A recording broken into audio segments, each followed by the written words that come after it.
fi réew mi tollu xel yépp daj na Sidi Lamine jàmbaar ju rëy ja wéy na waajuy xalaat tey ji ba xel ma daj Cheikh Abdoul Aziz Dabakh xolam ba far jeex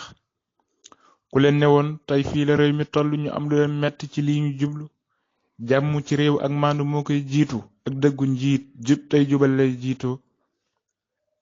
kuy woote jàmm sax ci jengi foog ne def na la déglu jum nga jërta sonne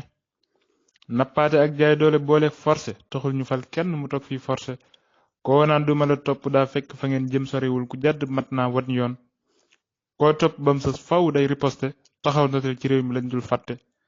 bakkan yu rot ci réew mi nguur ca leerlu mel ni ki xar ñoo dee te ñépp yi déglu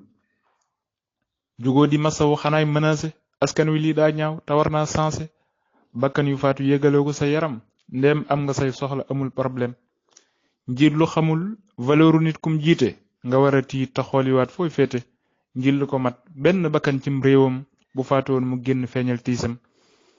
njiit jëllalee koy jéggalee koy taaral njiit luy fayanto weesagul ay taabal